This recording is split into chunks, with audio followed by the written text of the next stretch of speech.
Olá, seja bem-vindo a mais um capítulo da nossa série de estudos chamada Intimidade, um relacionamento com Jesus Cristo.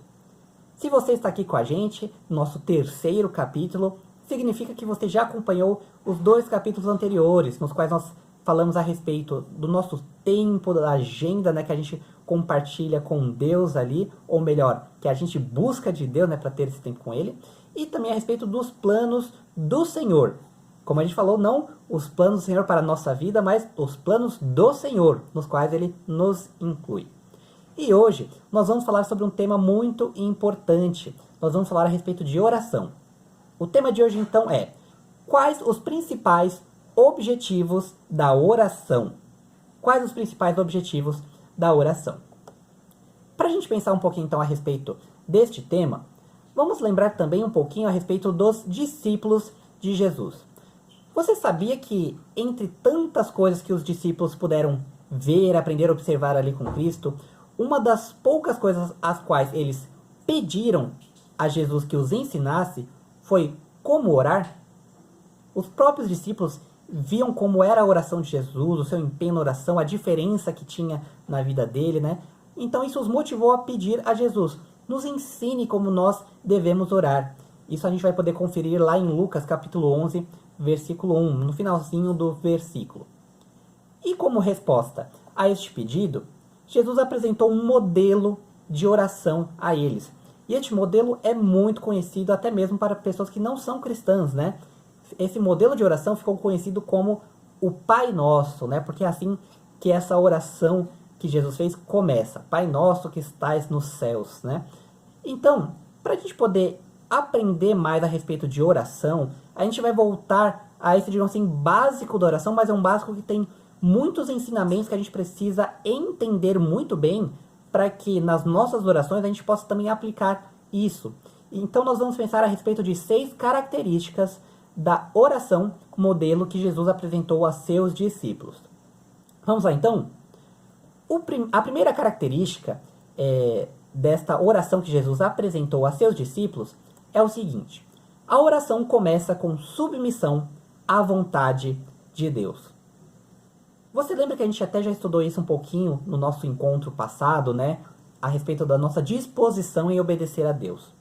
Não adianta nada a gente querer orar a Deus, buscar ao Senhor, se a gente não está preparado para receber uma resposta contrária àquela que a gente espera. O que Deus falar a nós é aquilo que nós precisamos buscar, seguir, tentar executar. Se a gente não estiver disposto a fazer aquilo que o Senhor nos passar, não adianta também a gente orar a Ele. Porque senão a gente vai estar buscando uma coisa contrária àquilo que nós queremos, e aí as coisas não vão dar certo. Nós precisamos estar em sintonia, em sincronismo com Deus, então precisamos estar dispostos a obedecê-lo. O próprio Jesus é exemplo disso. Lá em Mateus 26, 39, ele diz: todavia não seja como eu quero, mas sim como tu queres. Pensa o seguinte: Jesus ele tinha 2 características muito importantes para a gente pensar a respeito de uma submissão à vontade de alguém. Primeiro, Jesus ele era Deus, ou melhor, ele é Deus, né, todo-poderoso. Você já viu Deus se submeter a alguém? Mas para você ver como o próprio Cristo, que era alguém que tinha esse poder, poderia falar: não, eu tenho poder para isso, eu não preciso me submeter a ninguém. Ele se submeteu à vontade do Deus Pai. E é assim que nós podemos ter o perdão dos nossos pecados. Então veja, se o próprio Jesus se submeteu, quem somos nós que não temos tanto poder, tanta autoridade assim, para não queremos nos submeter? E outra coisa que a gente pode notar também é que Jesus ele cumpriu ali à risca a vontade de Deus. Ele também, por ser Deus, ele poderia pensar: mas eu posso fazer de outro jeito, buscar outro caminho.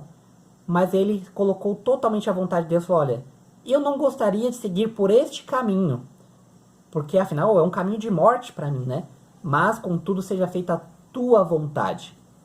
Então mesmo se em algum momento você não quiser, não tiver aquele desejo de seguir algo que Deus fale ali, assim como Jesus meio que manifestou que ele, se possível, gostaria de não morrer, né? Será que seria demais pedir isso, né? Poxa, se possível, eu gostaria de não morrer, né? Mas Jesus ainda assim se submeteu à vontade de Deus. Então, Quanto a coisas pequenas, às vezes, que a gente não quer abrir mão, se submeter, pensa nesse sacrifício que Jesus fez. Será que não vale a pena a gente sacrificar pequenos gostos, vontades, para seguir a vontade de Deus, sabendo que ela também é boa, perfeita e agradável, né? Então, primeira característica para a gente lembrar é a oração começa com submissão à vontade de Deus. Vamos para mais uma característica. A oração genuína está arraigada em fé. A oração genuína está arraigada em fé. Por que nós oramos, afinal de contas? Se nós oramos, a gente pode afirmar isso, que é porque nós confiamos que Deus ele pode ouvir as nossas orações e respondê-las. Porque senão também não ia fazer sentido. Você não conversa com alguém se você sabe se essa pessoa não está te ouvindo e se tudo que você conversar, mesmo que ela ouça, não vai fazer diferença nenhuma para a vida dela. Você conversa com alguém porque você sabe que aquilo vai ter diferença, a pessoa vai te entender, ela talvez vai mudar alguma coisa por conta daquilo que você está conversando com ela. Partindo desta afirmação, a gente pode também pensar que se nós oramos porque temos a fé que Deus nos ouve e nos responde, as pessoas que têm dificuldade em orar, provavelmente também é por conta de falta de fé. Tem tanta gente que às vezes já não tem aquela fé em Deus, pensa, poxa, Deus talvez não vai me ouvir, ou mesmo que ele ouça, será que ele vai me responder? A pessoa pode às vezes duvidar do poder de Deus, duvidar dela mesma, duvidar de várias questões que possa fazer pensar, poxa, será que vale a pena orar? A pessoa não tem fé mais para orar.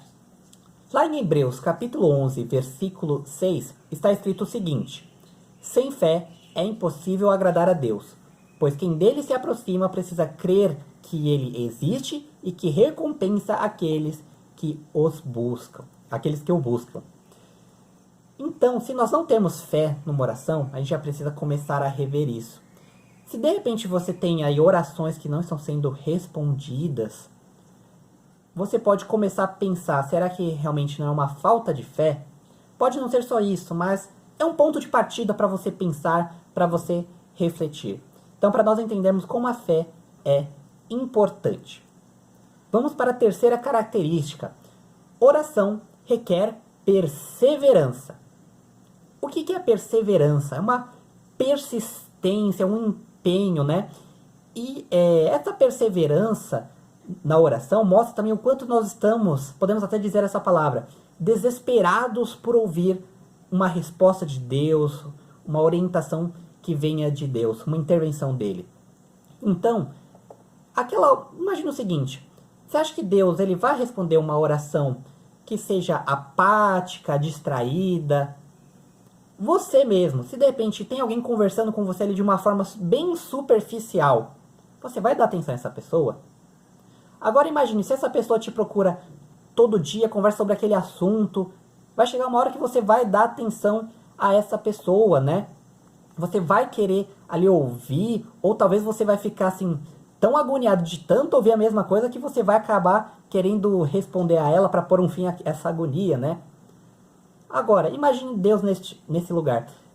Ele vai ouvir alguma oração de alguém que está orando ali simplesmente por obrigação, não tem compromisso, às vezes não dá nem para entender o que a pessoa está falando, aquela oração, Senhor, faça isso, tua vontade, em nome de Jesus, amém. Que vontade há nisso? A gente pode aprender um pouco também a respeito disso com uma pessoa que foi curada por Cristo, que era o cego Bartimeu. Bartimeu, ele era um cego já há muito tempo, né? E ele estava vendo ali observando, né, melhor dizendo, que Jesus iria passar ali por onde ele estava, né? Porque ele estava ouvindo as pessoas falando a respeito de Jesus. Ah, Jesus está vindo aí, Jesus vai passar. Mas ele era cego, né? Então ele não tinha como saber o momento exato de que Jesus passasse pela sua frente. Mas ele sabia o quanto ele precisava de Jesus, que ele poderia curá-lo. Então imediatamente ele começou a gritar: Jesus, filho de Davi, tenha compaixão de mim. E ele começou a gritar e gritar. E pensa, ele estava no meio de uma grande multidão. Muitas pessoas falando, talvez pudessem abafar aquela voz dele, então ele gritava mais alto. Ele gritou tão alto que até os próprios discípulos de Cristo foram lá repreender, falaram, meu, para com essa gritaria, né? Mas ele não se deteve, ele continuou clamando, Jesus, filho de Davi, tenha misericórdia de mim. Aquele clamor cheio de fé tocou o coração de Cristo, e ele foi lá e curou ao cego Bartimeu pela fé que ele tinha. Mas também aquela fé que Bartimeu tinha o levou a clamar, a ter persistência. Bartimeu não falou, Jesus, filho de Davi, tenha misericórdia de mim, e parou. Ele continuou clamando e continuou até que seu clamor foi respondido. Nossas orações também precisam ser assim. Querendo ou não, nós estamos muito mal acostumados a muitas coisas. Então, se a gente pede algo a Deus, Deus não responde, naquela hora, a gente já para, a gente fala, acho que Deus não quer, Deus está bravo comigo, e a gente para de clamar.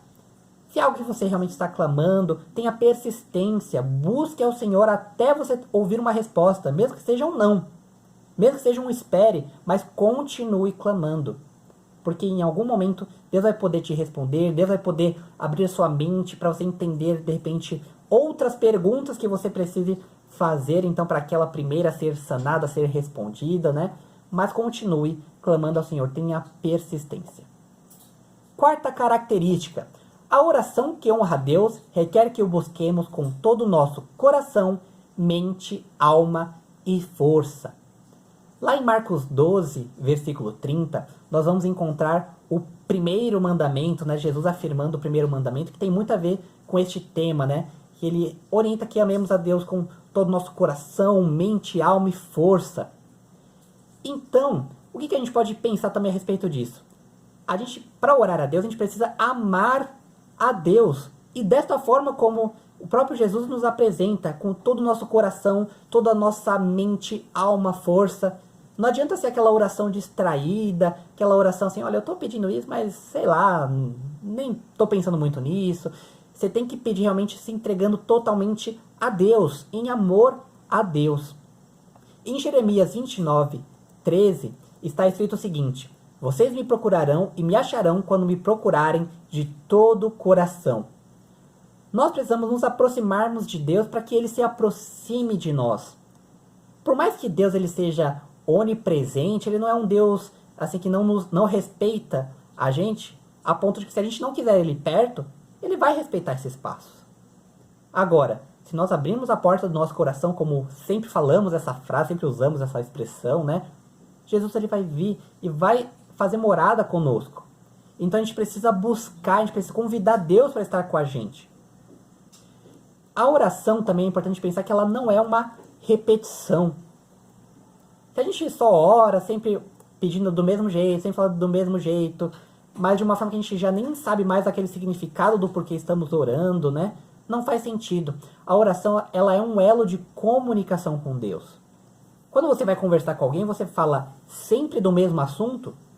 Não, por mais que tenham temas que se repitam, a cada dia existe uma novidade, você vai falar sobre algo novo que está acontecendo, algo que veio até você, sobre algo que está de repente no jornal, nas notícias, você vai trocar informações.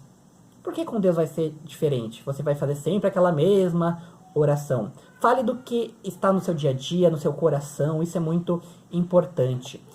E esse elo de Deus, esse elo de comunicação com Deus, ele é tão importante que o mundo ele tenta nos afastar desse elo. A cada situação que às vezes vai acontecendo, você percebe que uma das primeiras características, uma das primeiras coisas que acontecem é a gente perder a vontade de orar, é a gente perder a vontade de falar com Deus. Era como se o inimigo estivesse realmente tentando cortar esse elo de comunicação para que a gente não tivesse essa intimidade com Deus. Porque ele sabe que com uma intimidade com Deus, Deus vai respondendo às nossas orações, aquela dor que a gente está passando, aquela necessidade, tudo vai sendo respondido ao longo do tempo e a gente vai tendo mais fé para poder continuar nessa perseverança de oração. Então ele sabe se qualquer coisa que te abale, você vai começar a parar de orar, isso vai começar a provocar em você uma falta ali de fé, de repente de comunhão com Deus, você vai ficando fraco, debilitado, a ponto de que daqui a pouco você não tem mais intimidade nenhuma com Deus. Então pense muito a respeito deste ponto. Quinta característica, a oração é um encontro divino.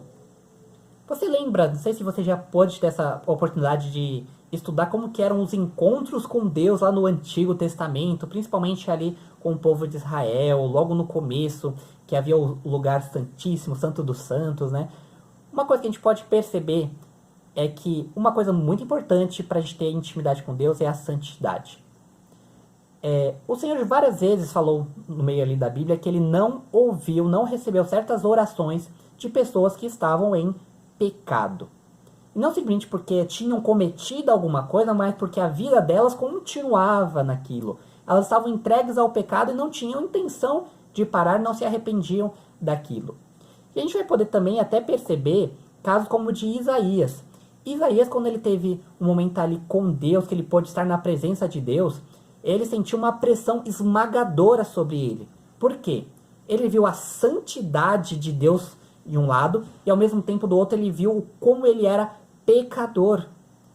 Ele pensa, poxa, como eu posso estar aqui se eu sou um homem de lábios impuros? Eu sou um pecador, como que eu posso estar na presença de Deus? Era como se ele estivesse se afogando no meio da pressão do mar, sem ar, porque aquele pecado o cobrava. E olha que ele tinha ainda um coração que a gente vai vendo de arrependimento, né, uma postura diante de Deus. Agora, se a gente pensa que nós não vamos, nós podemos nos aproximar de Deus estando assim em pecado, estando numa vida que quer continuar em pecado, nós estamos muito enganados. Há pessoas que desistem de orar porque Deus não realiza os seus pedidos, suas orações, mas exatamente por isso. Às vezes a pessoa está numa vida tão entregue ao seu pecado, a coisas que desagradam a Deus, e elas ainda acham que talvez assim Deus vai ouvir a elas. Não. Por mais que Deus nos ouça, nós que ainda somos pecadores, né, há um motivo para Ele nos ouvir. E esse motivo com certeza não está ligado a querermos continuar a viver uma vida em pecado. Lá em Isaías 59, versículos 1 e 2, está escrito: o braço do Senhor não está tão curto que não possa salvar, e o seu ouvido tão surdo que não possa ouvir. Mas as suas maldades separaram vocês do seu Deus. Os seus pecados esconderam de vocês o rosto dele, e por isso ele não os ouvirá. Então, Deus está perto da gente, está ansioso, como se ele falasse pra gente: fala comigo, me procura. Mas não adianta só um procurar de boca. Tem que ser um procurar também de atitudes, um procurar de renúncia. Nós temos que estar preparados a confessar os nossos pecados e não só falar: olha, Senhor, eu fiz isso. Mas falar: eu quero mudar essa atitude, eu quero viver uma vida longe destas atitudes. Se nós tivermos uma postura assim, Deus vai ouvir ao nosso clamor. Mas, do contrário, é tolice, é inocência a gente pensar que Deus vai ouvir o nosso clamor se a gente continua vivendo uma vida longe dele. Sexta e última característica: somos convidados a entrar na presença de Deus com ousadia. Parece até contraditório, ainda mais depois de falar esse quinto ponto, né, a respeito da santidade, né? Mas a gente precisa entender o que é essa ousadia. Ao mesmo tempo que o pecado nos afasta de Deus, a gente também precisa lembrar, como está lá em Romanos, capítulo 8, versículos 14 a 17, que nós somos adotados por Deus. Nós somos aceitos como filhos de Deus, por tudo que Ele fez por nós. Não por nossas atitudes, necessariamente, mas pelo que Cristo fez ao morrer na cruz por nós, nós passamos a ser filhos dele, se assim nós de fato crermos nele. Então, uma postura de ousadia neste sentido não significa que nós vamos continuar pecando e ainda assim ousando entrar na presença de Deus. Mas significa que nós temos fé naquilo que Deus fez por nós, do que Cristo fez por nós, nos livrando da escravidão do pecado. Não sei se você de repente já teve essa oportunidade, essa experiência, de um dia você querer buscar Deus, mas olhar para si e falar: ah, Senhor, mas eu tenho tanta coisa errada dentro de mim, será que eu devo? Será que eu posso? Será que o Senhor vai me ouvir? A ousadia, então, é uma forma de coragem e de confiança de você romper com isso, porque você sabe que sim, você pode entrar na presença de Deus, não pelos seus atos, mas por aquilo que Cristo fez por você. É claro que em consequência disso você tem que buscar abandonar os seus caminhos, né? mas tudo começou com algo que Cristo fez por você. Então não entenda ousadia como uma postura irreverente diante de Deus, sem respeitá-lo, né? Ou com uma arrogância, você achar que não, eu posso entrar na presença de Deus. Nós, como pessoas, como seres humanos, não podemos. Nós só podemos por conta daquilo que Cristo fez por nós. Se não fosse assim, nós realmente não teríamos essa condição de entrarmos na presença de Deus. Mediante a tudo isso, essas características que a gente pensou, a gente ainda pode até pensar em mais, mas essas 6 são muito importantes para a gente entender a importância da oração e a sua aplicabilidade, a sua prática. A gente precisa saber que precisamos estar abertos a Deus, abertos para a gente poder ouvir o que Ele quer falar conosco, dar tempo para que Ele converse conosco, estarmos dispostos a isso. Como a gente comentou até no primeiro estudo a respeito de tempo, não adianta a gente buscar a Deus numa oração apressada, numa leitura bíblica ali muito rápida. A gente tem que dar tempo para que Deus responda. Porque oração, afinal, é comunicação. Comunicação não é monólogo. Monólogo é quando uma pessoa fala e a outra escuta e pronto. Nós falamos a Deus e Ele nos responde. Deus fala a nós e nós o respondemos. Então a oração precisa de tempo. Pode ser que Deus não te responda ali naquela oração em específico que você esteja fazendo naquele momento. Mas ao você se entregar a Deus em oração, Ele pode falar ao decorrer daquela oração, Ele pode falar ao decorrer do seu dia, mostrando, revelando coisas, Ele pode falar através da palavra. Para isso você tem que dedicar tempo a Ele. Ao você dedicar isso, você vai poder ouvir a vontade dEle, o que Ele te orienta, você vai sair dos seus planos, do seu modo de ver, e Ele vai poder compartilhar os planos dEle. E os caminhos de Deus, você sabe que eles não são os nossos. Eles são muito mais altos do que os nossos. Assim como a gente pode ler lá em Isaías 55, versículos 8 e 9. E para a gente conseguir ouvir a Deus, a gente precisa conhecer o coração de Deus. Para conhecer o coração de Deus, o ser humano ele não tem essa capacidade. Nossa, parece até um balde de água fria eu falar assim, você precisa conhecer o coração de Deus e falar que você não pode, você não tem essa capacidade. Mas Deus mesmo se revela a nós. Nós só conhecemos Deus porque Ele se revela a nós. Não há escada alta o suficiente que pudesse ligar aqui o chão, a terra, aos céus, a ponto de que nós pudéssemos buscar a Deus. Mas Ele quer se revelar a nós. E quando Ele vê uma postura nossa de busca, de entrega a Ele, Ele se revela a nós. Ele vai se revelando a cada dia as suas características, o seu coração, Ele vai compartilhando isso conosco. Assim como a gente pode ver também lá em 1 Samuel capítulo 2, versículo 35. Ao passar do tempo, a gente vai unindo o nosso coração ao coração de Deus. Você percebe o quão poderoso é a gente unir o nosso coração ao coração de Deus, ao coração do Criador? Se a gente realmente percebesse a profundidade disso, o quanto mais a gente ia buscar Deus em oração. E não fazer como muitas pessoas fazem, que é a cada dia achar que o seu tempo é tão precioso, os seus problemas são tão importantes, a ponto de que elas vão abrindo mão do tempo que elas têm de buscar a Deus. Então, é preciso ter tempo, ter dedicação para poder buscar a Deus, e assim você vai unindo o seu coração ao dele, você vai entendendo os planos do Senhor. Perceba que este estudo ele vai casando os outros estudos que nós já tivemos, porque toda a palavra de Deus é assim, ela vai se unindo, vai ligando pontos. A palavra de Deus é uma única coisa, viva e eficaz, mas para isso a gente precisa buscar também entendê-la. Para a gente finalizar e encerrar, eu queria convidar você a refletir, como a gente já tem feito nos últimos capítulos, né, em algumas perguntas. Você se confrontar com algumas perguntas. A primeira pergunta é o seguinte: avalie a sua vida de oração.